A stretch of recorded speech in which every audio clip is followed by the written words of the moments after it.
Hi everybody, you're now experiencing the Gretna Bill Show.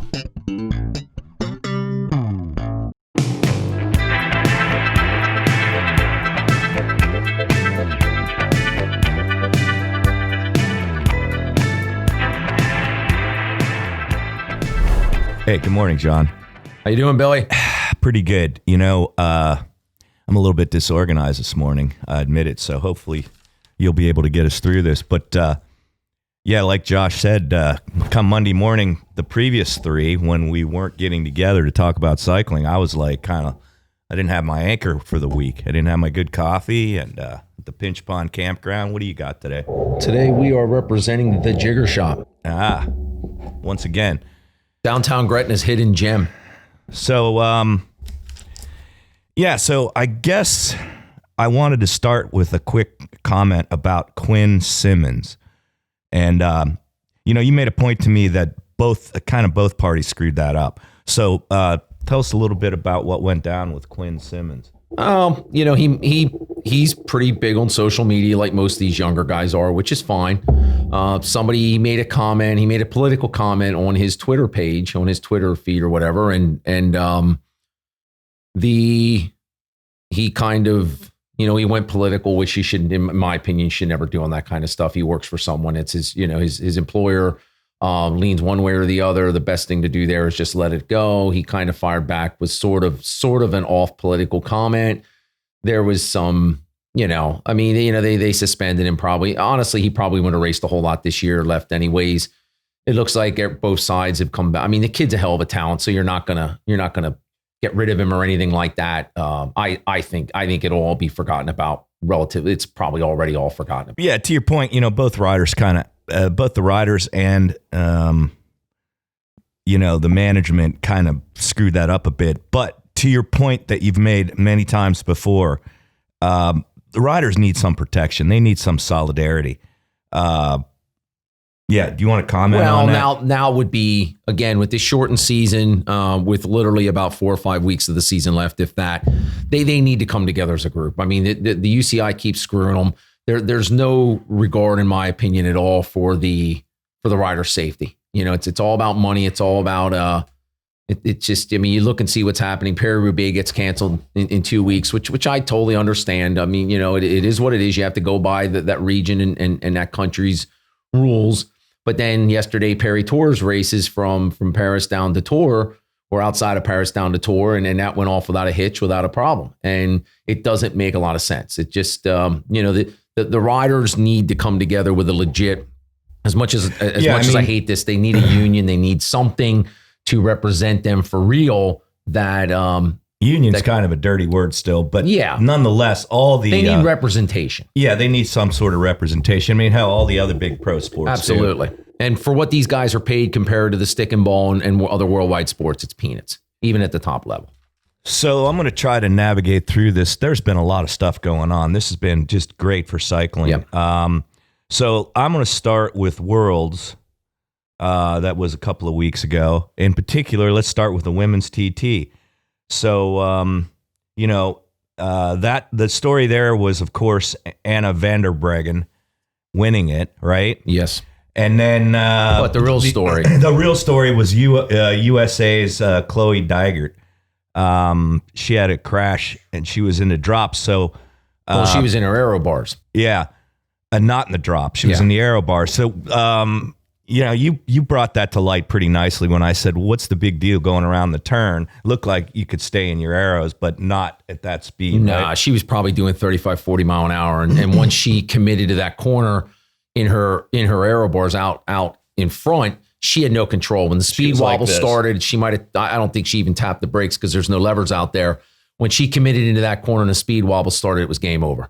And those guardrails along the road, especially over there in Europe, are very nasty. There's a lot of sharp edges, and she chopped herself up really bad. She would have won. She would have won that TT by. She would have defended her title. She was about 20 seconds ahead at that point. She would have won at that time for sure. She would have been rainbow jersey again. It's a shame. I mean, she's young. She's tough. She's going to be back. I mean, I'm sure she's already doing a lot of, great therapy work and stuff. So she'll be back next year. I mean, she'll be back as strong as ever. I mean, she's still young. There's a lot of women retiring going into this season or into next season. I think you're going to hear her name mentioned an awful lot in the next bunch of years. All I right. mean, fair enough. Yep. So the men's TT Worlds was that Italian Filippo Ganna. Yep. Ineos Grenadier rider who actually just had also wore the pink jersey and won a stage at won the TT stage at the Giro by a country mile. That kid is just a monster. So motor. he's a 4-time World champion. Pursuit champion Yep. on the track. So he was weaned on the track. Yep. Unbelievably strong. And then Wout van Aert was second. Yep. And Stefan Kung then third. And then both those names will figure predominantly in the next, as we go forward here today on the show. Both those guys came out of the tour, obviously, on really good form. As you predicted, you're either going to come out in really good form or in crappy form. And the guys that are still racing and the guys that are showing themselves came out really good. I mean, so really, you had really an good. Italian, a Belgian, and a Swiss. And a Swiss. So then we go to the road race. So obviously, first mention the women's championship was won by, again, Anna van der Breggen. So what's up with her? She's a machine. She's awesome. I mean, she is so strong. She's retiring next year regardless. She already said that even before all this. She's multi-time world champion. I mean, she's won everything that isn't nailed down. She's just incredible. Her attack and her ride at Worlds was awesome. That course in Imola, even though it was a circuit and stuff, was really cool. Great scenery. It was typical Italy. It was incredible. It was good stuff. She's so strong. Going over to the men's world championship, we had Julian Alaphilippe, and then Van Aert second, correct? Yep, and then our boy Mark Hershey from Sunweb, or actually he was representing Switzerland there. That was just an incredible race. Typical of Worlds, group off early. They bring them back with 2 or 3 circuits left, probably 30, 40K. And on the last really steep pitch, Julian attacked in a big ring on like a 15% grade. Go out and try that this weekend. Classic Julian Alaphilippe. You can't give Julian Alaphilippe 10, 15 seconds. And there was a really strong group chasing with Van Aert and Hershey and other really strong guys in there. And Julian held him off going into, on the circuit and won an incredible victory for France. His father passed away this past July. He's a very emotional racer and stuff. I was cheering for Van Aert, but they're just not going to work with Wout, which was proven again yesterday. But we'll get to that. Julian is an incredible world champion, or he's going to be an incredible world champion. He's already had his ups and downs in the rainbow jersey, which we'll get to in a second, but great race. Great. Right. Let's get to that. So, the next thing that came on the calendar was La Flèche Wallonne. No, yes. Okay. And then the women, again, Anna van der Breggen. Oh, my gosh. Right? She's super. She's just so strong. She's just one of the strong. She's one of the legends of women's racing. I mean, she's just won everything and she's awesome. I mean, I watched a little bit of that. I watched like the last 10K of that and it was a good race. I mean, there's just such incredible racing right now.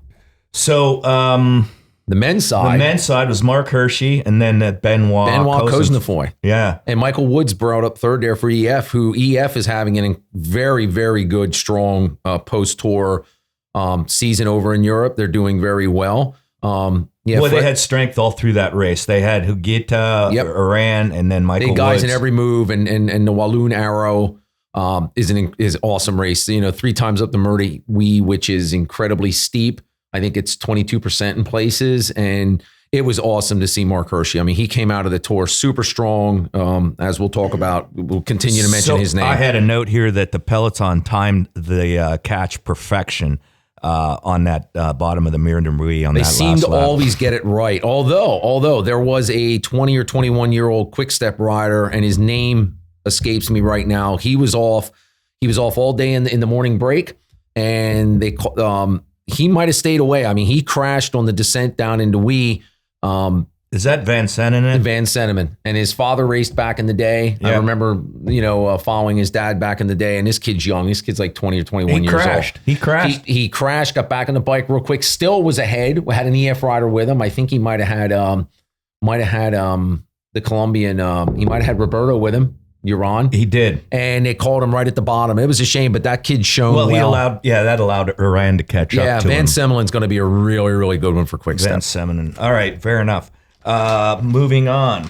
Let's go to Liège-Bastogne-Liège. Les Douaniers, the old lady. The oldest classic. So just to comment quick, and I know you can. Yeah. There are 5 monument races. Liège-Bastogne, Liège being one. Yep. Tour of Flanders, which is also called Ronde van Vlaanderen, the round. And then Paris-Nice. No. Paris-Roubaix. Paris-Roubaix. And then what else we got on the monuments? Well, then we have now you put me on the spot. No, I got to start from the top. You got Liège-Bastogne, Liège, Flanders, Roubaix, Lombardy, and Milan-San Remo. Milan-San Remo. And the only rider right now currently that's won 4 of the 5 is Philippe Gilbert. So hopefully before his career ends, he can win. The only race missing from his Palmarès is Milan-San Remo. If he wins that, he joins a very, very, very elite club. Classic races, one-day races, like the monuments all are, have a little bit different feel and a different characteristic to, let's say, a stage race, like a Grand Tour, a day in a stage race. So could you explain the difference, please? Well, I mean, one-day races are normally 200 plus kilometers at the classic. 250-ish. Yeah, at the monument level, they're almost always 250 to 265. And Milan-San Remo has been known to go almost 300. Okay. Right. Stage races are multi-day events. It could be anywhere as short as 2 or 3 days, or it could be as many as 2-3 weeks for Grand Tour and everything in between. So you're inevitably going to end up with a different type of a rider that usually wins a one-day classic, or in the case of the World Tour Championships. Usually. Yeah, I mean, right now there's probably 5 or 6 guys that can do both. I mean, normally the Grand Tour guys don't win a lot of classics, with the exception of possibly Milan-San Remo and Liège, or can be won, have been won in the past by Grand Tour guys. But for the most part, it's the one-day guys like Alaphilippe and Van Aert and many, Philippe Gilbert and on and on. Getting back to Liège-Bastogne, Liège, GVA crashes. GVA crashes hard, and he's out, right? He's out for the rest of the year. He broke I think he broke a shoulder real bad, broke some ribs. I think it was more road furniture again, which Europe is famous for. And, that's another thing they got to do something about. I mean, I know they pad a lot of this stuff up and that, but man, there's got to be a little bit better. There's got to be some better way that these guys in the bunch know this stuff's coming. But there was a lot of controversy. Boy, he popped that sign pretty hard. I saw him. Oh, man, that looked ugly. He did. So, Alaphilippe ended up being what? Regulated, or it's probably not the right word. He was put back to 5th. He actually won the race. But he came over a little bit on Hershey in the last 100 meters. Hershey unclipped, kind of knocked him out of it. And Primoz went right to the line and nipped him. And so Alaphilippe celebrated too early. He celebrated too early, for sure. But the classic, don't celebrate in till the you get over rainbow the line. jersey. Would have won his first race out in it, and the results from Liège was Primoz with Mark Hershey coming in second and Tadej Pogačar third, which was the tour guys obviously really showed themselves at that race. So Alaphilippe wouldn't have won anyway, No, I don't. I can't. I'm not going to lie to you, Billy. I can't remember anymore. It seems like it was a year ago. So he came. There was a sprint at the end, and he came across the sprint. Just a little bit, really across the middle, and he pinched out. I guess it was Hershey, right? Yeah. And so that's what the relegation had it, but he thought he had it anyway. And like you were saying earlier, the French, and he's had an emotional year, and the French he's overly emotional about it. And when he wins something, he celebrates big time. Oh yeah, and he can't help it, and it's just the way he is. Well, he loved, again, he's a showman. He puts on a good show. I don't think you'll ever see him celebrate again before he's over the line ever again. But you never know. Who else had a good race in there was Pogačar and Van der Poel.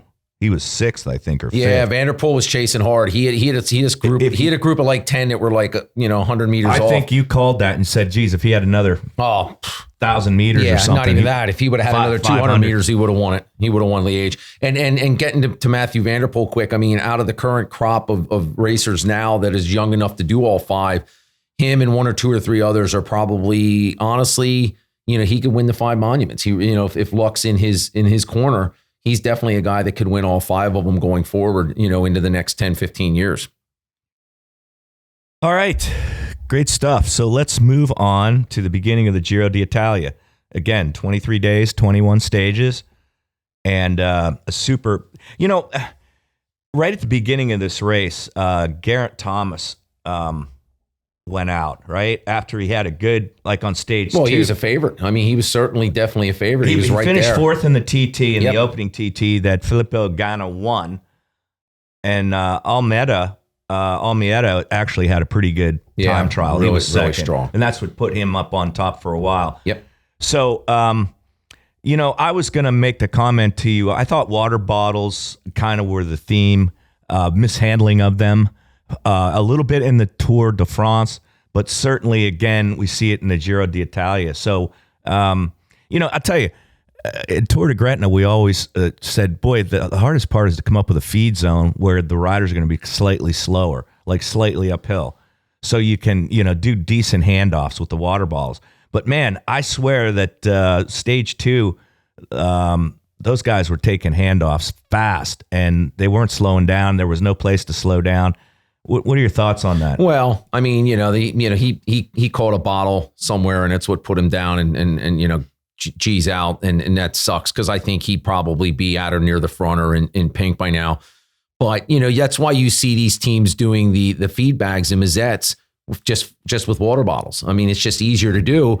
And then also you see team helpers all over the place before the last 10 or 15 or 20K doing a single bottle. And these guys got that down pat now. A few years ago, it was a nightmare. You saw bottles flying everywhere like hand grenades and stuff. Now, I think, honestly, they practice that stuff. Now, they're practicing taking bottles in the at 30 case or of 40. Jumbo Visma, they've got those vests They got that they load up. quite a few of the teams do. Now that we're into fall, it's not quite so hot as it was during the Tour. I think we're going to continue to see really crappy weather in Italy. Could get really nasty going forward, and once they get into the high mountains, and then the Vuelta starts in a week and a half or 2 weeks, and that's going to be the weather down there. Another grand tour. Incredible. Hey, before we seg into the Giro, let's talk about 2 quick races that happened while that was going on that you probably know about, but I'm going to jump in real quick. Go for it. In that whole time period in Belgium, there was a 5 or 6 day, 7-day stage race called the Brickbank Tour, which is, I think, basically the Tour of Belgium. Tour of the low country, like Tour of Belgium. It goes up into Holland. They didn't do the stages into Holland this year because of the lockdown in Holland. Everything in Holland's been canceled, including the Amstel Gold Race, which sucks. It would have been another classic. Van der Poel won that last year. But regardless, Van der Poel made his presence known at Brickbank. He won, I think, 2 stages and won the overall over Soren Craig Anderson, another guy coming out of the Tour that did really well for Sunweb, and then Stefan Kug came in the 3rd overall at the Big Bank Tour. So that was really good racing for a few days. I watched all those stages because I don't have a life. And then in between there also on Wednesday the 7th, just last week, was Fletch Babelson, which was Julian's 2nd race now on the rainbow jersey. And they jumped away real late, which always happens in that race. It's over in the Ardennes. It's over in the Walloon region of Belgium. Yep. And it was Julian, Mathieu van der Poel, and Benoit Cosnefroid again off the front. And it was incredible. I mean, the French played Mathieu like a cheap violin. I mean, they kind of boxed him in against the barriers. Cosnefroid let it out. I'm sure they didn't pre-plan it, but it was pretty cool to watch. Cosnefroid let it out. There's no way in the world he's ever going to beat those 2 guys. And then Julian kind of boxed MVP. Julian went for it, but he did his thing again. He threw his arms up, in the last couple, feet, and literally almost lost the throw to Van der Poel, but he ended up getting this win in the rainbow jersey, which was cool for sure. But, he has since gone on record since then saying he will never celebrate again unless he's got a clear finish straight. Yeah. So I'm sure he caught hell on the team bus. I think they might have let it go at Liège-Bastogne-Liège because he was relegated anyways. But they didn't let it go at Fletch. I'm sure he got his ass chewed out in the bus. It's like you can't lose races like that. So back to the Giro. No, that was good. I know stuff. The Giro's near and dear to your heart. Well, yeah, I'm from Italy, but not first generation. The good I think part I'm of the second. Okay. Yeah. Sicily? No. Yeah, Sicily. So and a Brutes, but it takes 2. Say stage 2. Corleone.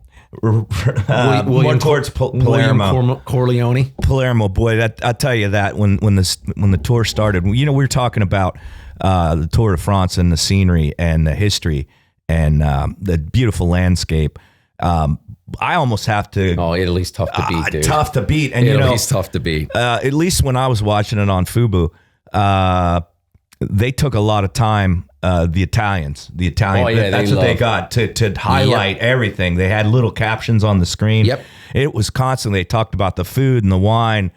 I mean, that's what those Italians do, right? They're eating and drinking wine all the freaking time. And again, it's such a beautiful country. It's incredible. When I went over there to visit, GUERCIOTTI and all that. Visit the old country. Yeah.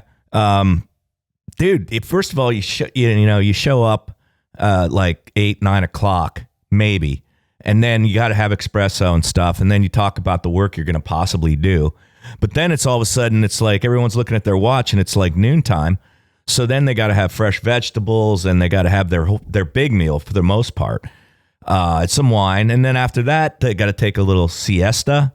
At least that's what they say in Spanish. In Spain. Yeah. But whatever they do in Italy, they're not back till like 3, 4 in the afternoon. Sounds a lot like Deluxx Bikes.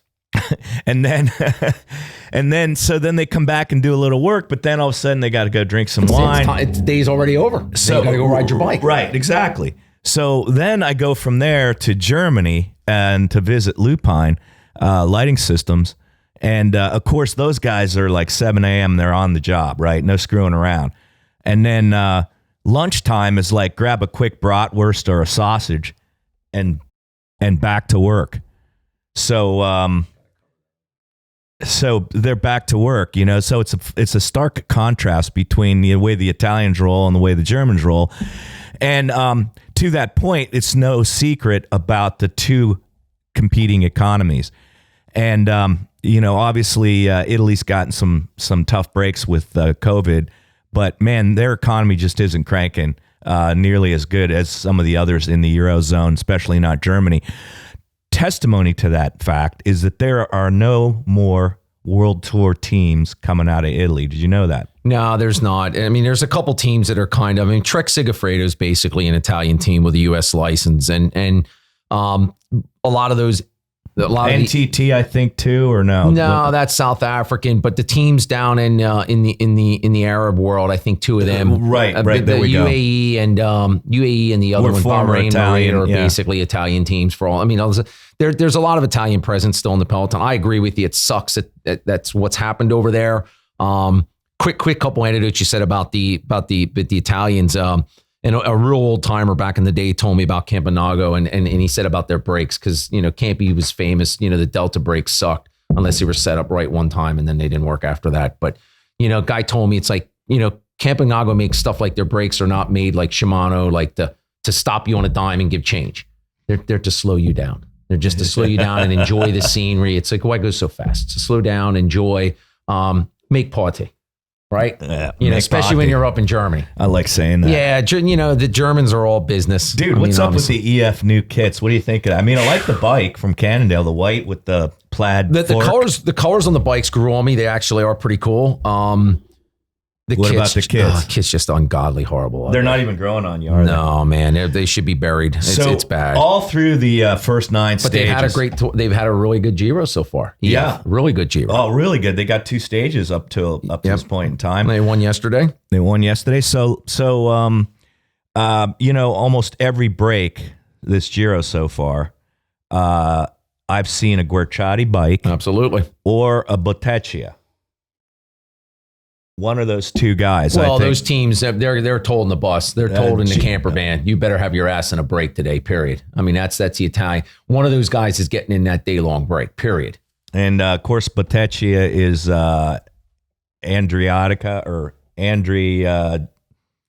What's the pro team that's riding? I have no idea. I'm not even going to try to pronounce those names. Androni, something like that. Something. Yeah. And then, of course, GUERCIOTTI is Bardiani. CSL. No, they're gonna, that would be, like I said back during the tour. They're continental teams. They're Italian continental teams. They do very well all year. So you always have your 18. Just to repeat, you always have your 18 pro World Tour teams, none of which are owned by Italians now, and then you've got 3 or 4 wild card teams. Yep, and they're all Italian at this one, I believe, and they show themselves really well. We're looking at 21 stages. We're looking at 8-man teams. 18 World Pro teams and then 4 wildcard selections, and they're all continental Italian teams for the most part. Real quick mention, Stage 8 on Saturday was won by Alex Dalsett, who races for the Israeli Startup Nation. That was their first Grand Tour win ever in the history of the program, which was awesome to see. Alex is fighting for a roster spot somewhere. Hopefully the Israelis sign him and he stays on that team. I always liked him. He's a TT specialist. He's a Brit, good guy. Has great stuff online. He's run a bunch of TTs in Britain. Yeah. He has great stuff on YouTube and online on all the social media outlets. So definitely follow him. He's pretty cool to listen to and watch. Again, Filippo Ganna has the Maglia Rosa for 2 days.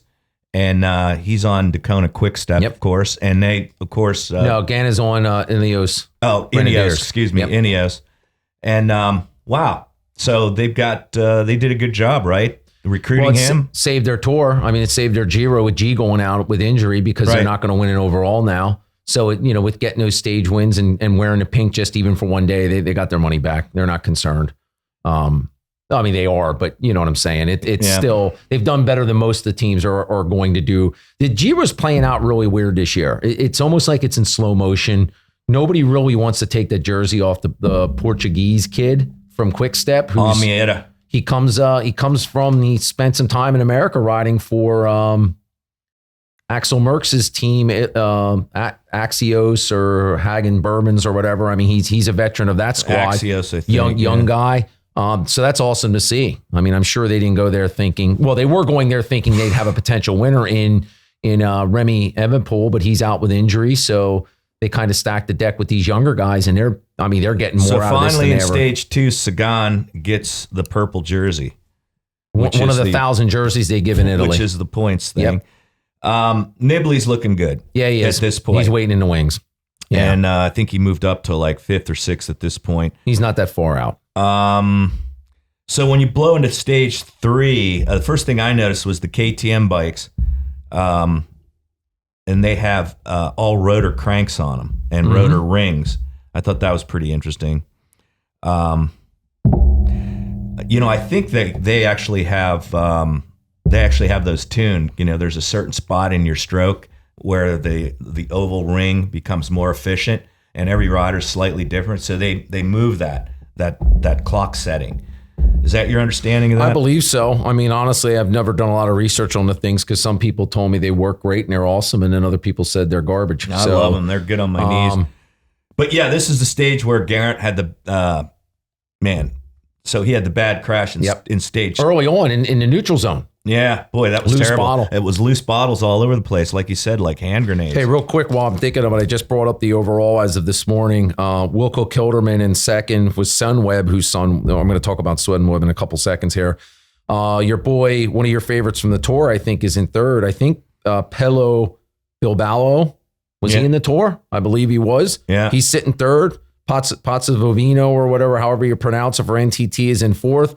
And Nibley's laying there kind of just laying in wait. Where's Wilco Kelderman? He's in second, 30 seconds out, but Nibley's 57 seconds out. And Fulsanger another is a minute Sunweb out. Guy, that Wilco Kelderman. Yep, Sunweb's having just an incredible second half, to say the least. I mean, since the tour, they had an awesome tour. So is it just me, or is I'm seeing Posavivo? He's not necessarily a climber, is he?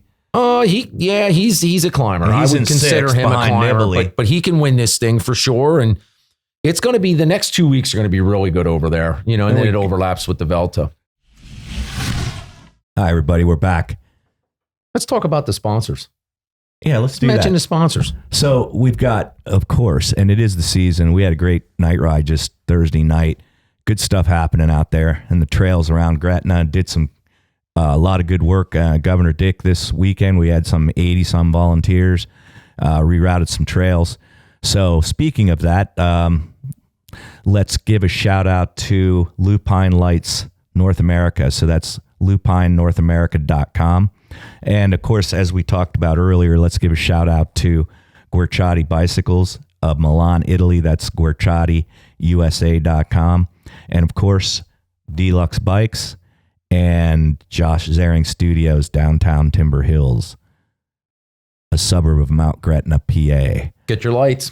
getting darker out early, real quick. Get your them lights. flashers on. Got to be seen. It's real dark through the woods. You know, we've Obviously, got a great selection of daytime running lights, that also automatically turn into high beam or low beam in nighttime just by the lack of ambient light, and they'll turn on automatically for you, going from running light daytime to nighttime mode. So yeah, like check out the website, please, lupinenorthamerica.com. get good lights. Get good lights, man. Get what you're worth. If you're worth $10, get a $10 light. If you think you're worth more, spend more. It's that's. I mean, my old man always put $10 helmets on my head, so apparently I wasn't worth a whole lot. But that's okay too. So, you know, John, we were talking on break here. You're right. The Giro d'Italia seems to be unfolding in slow motion this year. I'm getting that feel, and you pointed it out so aptly. You know, one of the things is it's late in the year. It's starting to get cold. Right? You were saying earlier, what can we look forward to in the next 2 weeks of racing? The next month and a half of racing is going to be miserable, I think, for everybody involved. I mean, Not only the Giro, right? The Giro could be really nice, or could be an absolute death march into the mountains. You could see snow. You could see stages shortened or canceled. Certainly could see snow. It's cold weather, piss and rain. And then I don't think the Vuelta Española is going to be a whole lot different. I mean, they're already talking about how miserable the weather could be. This south of Spain and stuff's really nice year round. You know, great place to be year round, but they're not always in the south of Spain this year, so it could get nasty. But I mean, it is what it is. I mean, you know, it's their job. We're going to go to like stage 5 roughly and talk about stage 5 of the Giro. A special shout out to our live viewers today. Dr. Pete's out there, and Sasquatch And Doug and Lupine Lights is watching. Yeah, thanks a lot. So no excuse. It's a Monday morning. Right. It's not like you're working. Right.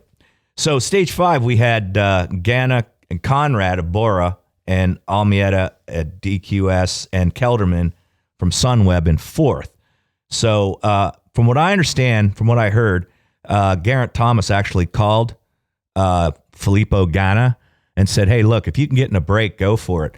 And that kind of encouraged him. And he did, of course, get in the break. And, man, he drove it over those hills at the end. And so, again, I wanted to make mention of this, and you kind of downplayed it a little bit because you said, I said that this so-called Sagan, this intermediate rider that can sprint but can also climb, is becoming more like all the sprinters are kind of evolved. Not all, but a lot of the big boys are starting to evolve to that ability to get up and over the hills. I think Philip Ganna, who's basically a pursuit champion, is evidence of that. Do you want to comment on that? Yeah, the kid's a stud. I mean, it's that simple. The fact that he wins this road stage, and I was confused. I thought it was a TT because you know whatever. Yeah, I screwed you up on that. It's all good. No, I mean, again, here's a guy. You remember how he came up over the hills at the end? Yeah, he's a big, strong roller. I mean, the guy's a pursuiter from the track. The guy covers, I mean, at the opening day TT at Worlds, I think he was doing 70, 75, 80K an hour on that run back in with the tailwind, which is incredible. 10-6 ratio, that's about 48, 50 miles an hour. 50 mile an hour. He had a 60-11. He had a 60 on the front, folks. And he was in it. He was in the, you know, he was in those gears. And held that for quite a long ways. Yeah, I mean the dude's gonna win a lot of races. It was a smart. Well, you know, if there's a dollar bill at the finish line, light, he's getting it.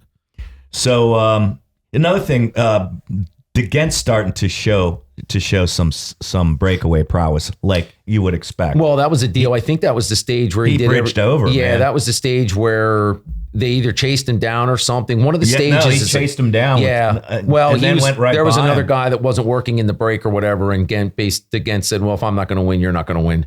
You know, you don't screw with the old veterans. I mean, DeGent forgot more than most of these young guys know, and he's gonna. You don't want him as an enemy. I mean, he'll run your ass down.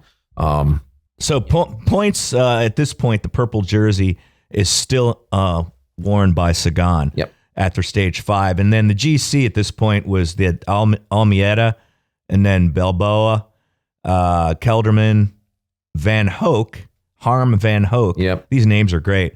Then Nibali, Passavivo, and then Fuglsang, bringing up the 7th and still having a chance. So let's go to stage 6. Another sprint day for the French. Arnaud Demar is having a great end of this, the second half of the COVID He gets season. the purple jersey back. Yep. He's got the points. And FDJ's having a good Giro, thanks to him. Yeah, exactly. And again, on the break, we see a Bottecchia and a Guerciotti from those, wild card teams that are basically European. They're getting a lot of TV time. A lot of TV time. It was great watching the Guerciotti. RAI 4 runs, 40 hours of Giro coverage a day. So they're getting a lot of time. Those Guerciottis were one of the few. Well, so I've got a couple of frames coming in that are that E740. So it's that new lightweight carbon. So they're 740 grams as opposed to 1,000 or whatever, John. So it's an E740 by definition, and that's what they named it. But interesting to note that all those bikes, those 740s, have conventional stems and steer tubes and seat posts. They look normal. And that's why I got mine as opposed to my Aero quote unquote bike. Just more versatility and I just feel better about it. So on stage 6, I guess Sagan, I was looking at them. He was doing 40 miles per hour coming in that last 5-6K. He was cranking out nearly 600 watts, and he was holding that. Basically 24 miles per hour. That's pretty impressive. But then he didn't get the win anyway. No, and then again, I mean, I don't know what's up with Sagan, but he's got a leader jersey on. So he had a leader's jersey on.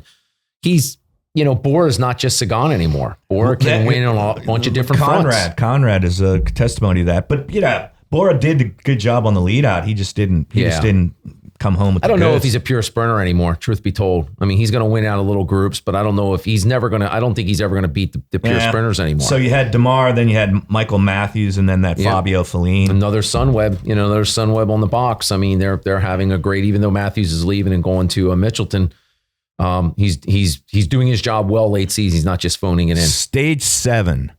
Another French win. It was a pleasure to watch. Because it was 31 kilometer hour wind. So that's about 18, 19 miles per hour. Cross winds. So the word of the day that I made some notes here was echelon. And just as you would suspect, shortly into the stage, about 122K out or whatever, Deceuninck Quick Step starts to drive the echelon, right? Yep, they know what to do. They know how to do it. They split that baby up into 3 groups. And I think what happened then, all the groups eventually came back together. But I think what happened was they realized that all the sprinters made the break for the most part. So they go, well, there's no need to push the pace. So they shut it down. But guys burn a lot of matches in those situations. I mean, you're jumping across, you're nervous, you're stressful, you don't know what's going on around you. I mean, it's again, the weather plays a role in this, and the smart teams that know how to have somebody up the road that's relaying ahead. Hey, at the turn at kilometer 125 or whatever, it's going to be you're going into a block headwind or you're going into a really hard cross. These teams mass at the front. They know what's coming, and they lay it down, and you can split the field real quick. Yeah. So again, Sagan was set up. Bora did a hell of a lot of work, but at the end it was Demar, Sagan, and Matthews. So they went into the city of Madeira, which is the oldest continuously inhabited city since 1000 BC, John. Incredible history over there. Awesome stuff. Again, this Giro is turning out to be a great travel log for the Italians, and they know it, and they're really showing off their country in fine form. So, the stage winners so far, we have one Ecuadorian, 2 French guys, and 3 Italian guys. Mainly thanks to Ghana. All right, we're at stage 8. Again, there was a 6-man break. No wind. Probably will stay away. It did stay away. And then at the front of that break, Alex Dowsett of Israel Startup Nation. Yep. They had 2 of them in that move along with... he's a 6-time British TT champion. Well, that's what he's known for. And when he jumped away, when he finally got away in the last 20K or 10K, whatever it was, I knew they weren't catching him. I mean, he can settle into a rhythm and it's game over. Dude, he was impressive. So that stage you had Dowsett, then you had that Puccio, Then you had Matt Holmes. And then in number 4th, you had Joey Roscoff, USA. More than likely fighting for a contract. I think he's a CCC guy. I don't know if he's got anything signed for next year. So hopefully he's out of what? West Virginia or something? No, not sure. I know he's a past national champion. Georgia, I think. Yeah. I mean, Decatur, he's Georgia. Super, super strong rider. So who are the Americans in this year's Giro, John? I'm not sure, to be honest with you, Billy. I'm not going to lie to you. For sure you got Roscoff, right? And what about that Lawson Craddock? Man, I think that's it. To be honest with you, I'm not positive, but I don't think there's too many. Chad Haga? Just got a shout out watching Instagram Live. Big Liam from JMB Imports. All right. Yeah. Terrific. I'm not afraid to use JMB. Everybody else seems to be, but I'm not. So Alex Dowsett was averaging 25 miles per hour and 360 watts throughout that last, I don't know how many K it was by himself. And he had a max of about 650 watts up that a couple of steep kickers. So that's pretty big. And I had a note here too that Israel Startup Nation, ISN, bought by big Italian team. So yeah, they were the last Italian World Tour team, and now they're Israel Startup Nation. That dude's from Canada, right? Yep. The money man is from Canada, and they're that was great for them. You got to. I mean, they're legit now. They want a Grand Tour stage, and I see that team with who they're bringing in next year, and Froome and everybody else. They'll be there. They'll be there thereabouts. For sure. So the overall after stage 8 was roughly that Yao Almeida of impressive, Billy. Yeah, thanks. Pedro Bilboa. He kind of dropped out the next stage. Yeah, but then he lost you had some time. Yeah, to Wilco Kelderman, and then that Harm Van Hoek, and he dropped out. He's a young guy. He was still wearing a white jersey yesterday. He was still in the young riders jersey. So basically, today's a rest day, and yesterday was stage 9. So the jerseys basically are pretty much sewn up for a while here. The blue jersey is the climbing jersey, and they're going to give that to Pedro Guerrero, who won stage 9, right? Yep, yesterday, EF rider on that crazy kit, and he's from Portugal too. Yep. So all of a sudden, we're seeing Portugal kind of taking some honors here. Yeah, and that's awesome for that. I mean, they've always put some decent guys on some of the Spanish teams. It's really great to see these different countries represented that don't necessarily have that cycling. That cycling history. I think the last Portuguese to win was 1969, a stage in the Giro. Wow, that's a long time. Yeah, it's a long time. And then the purple jersey is Demar, and of course Almeida is in the Rosa. Yep. And the white's going to be worn by Harm Van Hoek for the moment. He had it on yesterday. I know he had it on yesterday because I caught that in between watching the 40 other races I was watching. So stage 9, 8-man break again. They made mention, who's won the most stages in the Giro? It's got to be Eddie Merckx. Is it Merckx? I mean, it's got to be Merckx or Anquetil or one of those guys from the old days. You got to put the Line King in there. Cipollini's got to be in there pretty high up, I would think. They even have a couple of stage awards for the Cipollini Awards to honor him. Got to follow him on Instagram. A little piece of trivia was that to Bartoli, who won a bunch of Giros. Gino Bartoli. He actually was involved during World War II, and he was smuggling paperwork across the borders for escaping Jews out of Nazi Germany. So that's pretty cool. Absolutely. Put him in his put him in the handlebars and down tube, shit like that. Again, just to make mention of it, how cycling is a family thing, and you start it from the day you're born. It was good to see Nibley's brother leading him out a lot of this particular stage. Yeah, he's been covering him. He's been his go-to guy leading him out. Oh, you know who the other American is besides Roscoff? It's that Larry Wabash. Yes, you are correct. Riding for AG2R. Correct. AG2R. Right, they're having a great Giro. Well, they're having a good post tour. Them, and real quick before I forget, I mean, my two teams for the post since the tour and even since the COVID comeback, without a doubt, it's been Sunweb and AG2R. I mean, they've been on the box just about every race. Sunweb's a young team, AG2R does a lot with a little.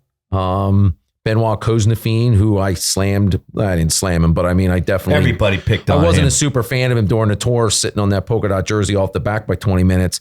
But man, has he had an incredible post-tour run, really, and he finished it up yesterday. And so he would be testimony to your statement earlier that the guys are coming out of the tour, they're either going to be rolling or not rolling. So even though he had a marginal tour in a lot of people's minds, boy, he came out of that strong. Well, I mean, Julian, wow, Benoit, all of the Sunweb guys, because all the Sunweb guys that are doing well did the tour.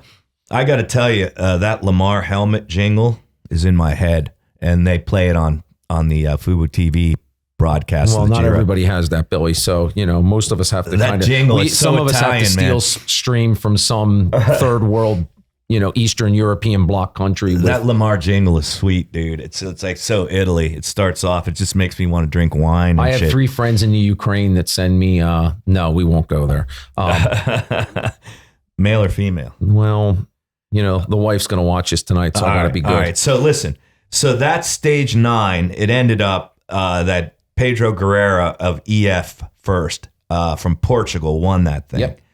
And wow, what a race he put on. And boy, it was a miserable day yesterday too. Oh, it rained. It's going to be. It might be what we're going to see a lot of when we get into the next mountains. 2 weeks, very possibly. So Castillejo of Ineos was second, Spaniard, and then third was that Mikel Berg. Mikel Berg. And fifth was that Larry Warbash. Yeah, he was in the break, and Larry's just a super strong. He's definitely been a net pass national champion. I know that for sure. Right, but do you know where he's from? I'm not sure either. Somewhere in the United States. Thank you. Again, Almeida was on Nibali's wheel the whole freaking time. Dude, he wasn't letting that thing go. What? The kid could win it. The kid could win it. I mean, he could win it. There's no doubt about it. I mean, he hung in there on that final climb. But you never know. Let the Nibali brothers do all the work. So at this stage, you've got, by now in the overall, you've got Almeida, Yao Almeida of the Kuna Quick Step. DQS. Yep. And then you've got Kelderman of Sunweb. He's about, 39 seconds back? Something like that. And then they're all under, the first top 5, I think, are all under a minute. So it's anybody's race. So it's anybody's they're race. Close. Yeah, they're close. And of course, Nibali is just under a minute. Yep. So, yeah. But so is Posaviva. Yep. Almost there. And then Fuglsang at 119. We haven't gotten in any. Do you see anybody other than anybody coming from 119 back? No. Maybe Fuglsang at 7. Well, and again, we don't know weather-wise. We don't know crashes. I mean, anything can happen. I would have thought by now, he'd have a minute on him. So who knows? Again, that's why we race. I mean, this could be another one of these races that we haven't even mentioned the winner's name yet. It could be that strange with the weather and just everything going on. And again, you can't discount the COVID. I mean, they just sent Simon Yates home. He tested positive with Mitchelton Scott. And they just sent him home. I mean, it was no big fanfare or anything. It's no big deal. I'm sure he's going to be fine. I pray he's going to be fine, but he will be. And it is what it is. It's just the normal for this year, and anything can happen. Any of those guys, they're testing today. They tested yesterday and today, so anything can happen. Right. So then you got 6th. You got Posavivo. You got 5 in Nibali. You got I wouldn't count out 7. Fuglsang. And then what about Kreiswick? Nah, he's out. He's out. He's only minute 20. Yeah. And then that Patrick Conrad of Bora.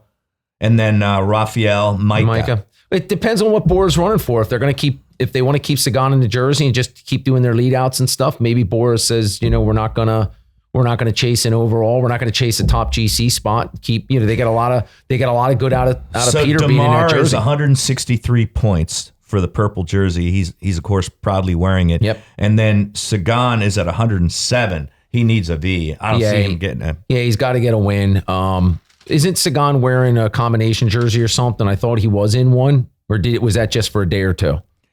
Yeah, he was just in it for a day or two. I think, like you said, I think Chiclamina jersey, I think something like that. Chiclamina jersey. Yeah, there's only, like I said, I think they scaled it back this year to 45 jerseys. The awards presentation takes longer than the stage in Italy. All right, cool. So let's talk about yesterday. Yesterday? Yesterday was a killer day in northern Europe. I mean, yesterday you had with the Giro, you had 4 good races going on. Yesterday was Ghent-Wevelgem, which used to be a semi-classic. Now it's moved up the World Tour status. Ghent-Wevelgem, now that Paris-Roubaix has been canceled because of COVID in northern France, Ghent-Wevelgem's really moved up the charts for the lowland guys, for the Wout van Aerts, for the Mathieu van der Poels, etc., for all the classics guys, because next week's the Ronde van Vlaanderen, next week's the Tour of Flanders, which is like the Super Bowl, World Series, Stanley Cup, race. Everything Sunday. I mean, I know where I'll be for 5 hours on next Sunday.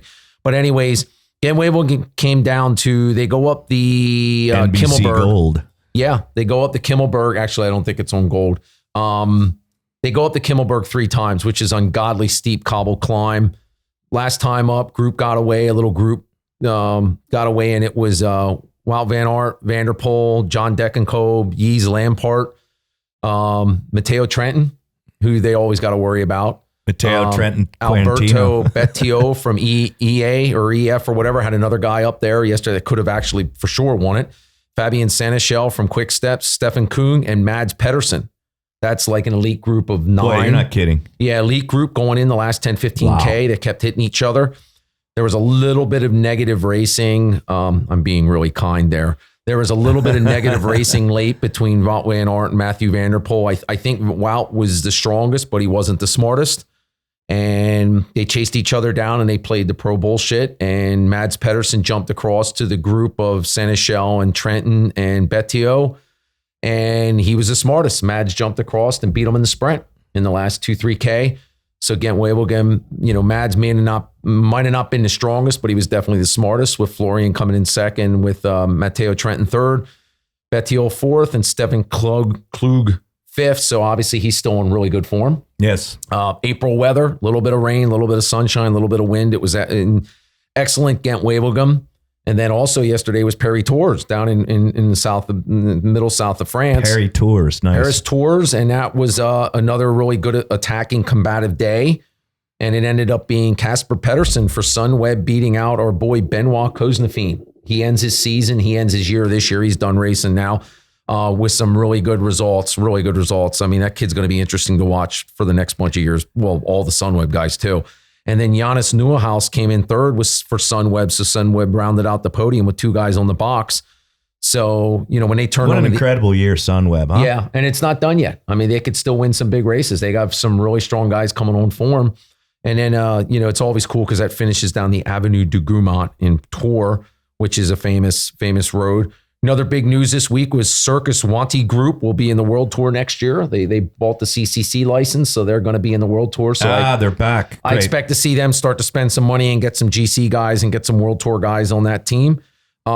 Mathieu van der Poel's team, and he kind of screwed the pooch yesterday. He should have went for the points because they're looking to win the overall continental team prize. And if you win that, you basically get invited to everything. So you don't really need a World Tour license if you're the top continental team. So, Mathieu van der Poel should have been thinking more about the team than himself or chasing Wout. But it is what it is. Next week's going to be incredible. Them two are going to mark each other. Flanders should be really... If you'd ask me who I think is going to win Flanders, I ain't going to answer you because I have no clue. I mean, it's just going to be this Wednesday Scheldeprijs, which is another midweek classic in Belgium sprinters race.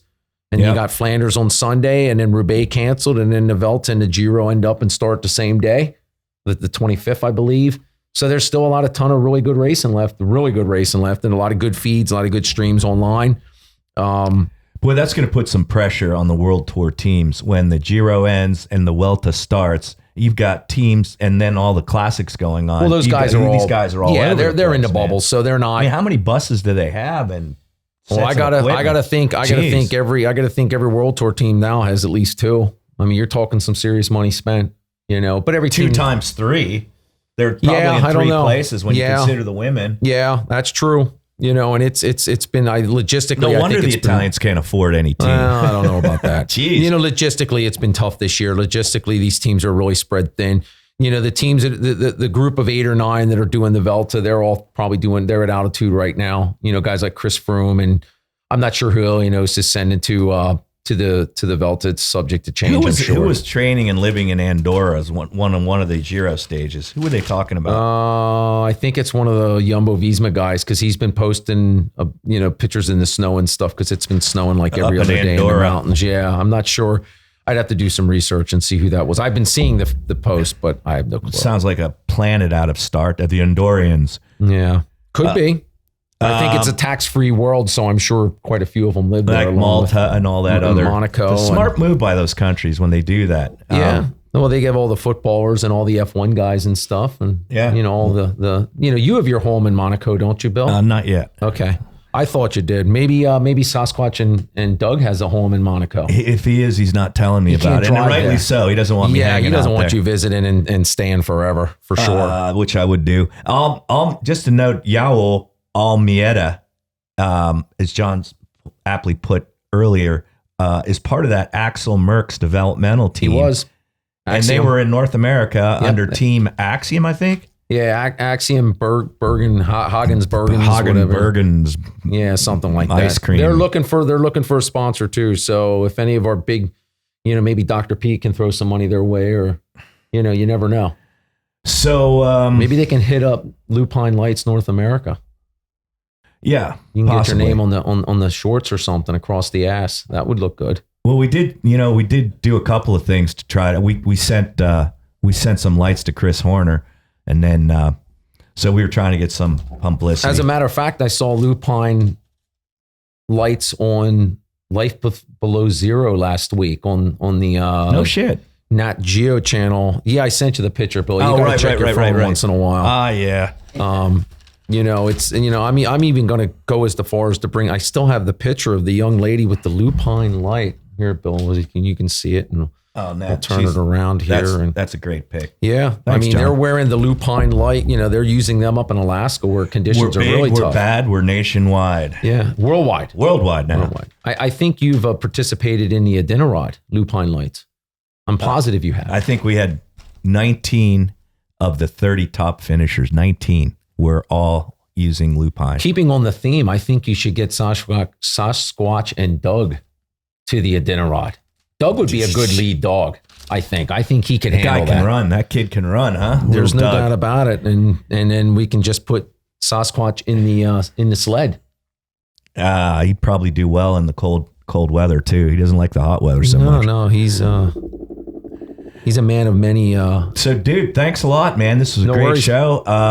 We're going to do this again in a couple of weeks and recap all the stuff that's been going on. Maybe at the end of the Giro and the beginning of the Vuelta. Does that sound like a plan? Sounds good. 2 weeks. Sounds like a good one. Maybe the Monday 2 weeks, because then the Giro will be over, the Vuelta will be started, and the classics will be done, and we'll have plenty to talk about like usual. We'll try to stay on topic. We'll try. Very good. Thanks, Josh. Thank you, Josh. Thank you to our sponsors. Peace out. Long live long rides. And get your lights. Power.com.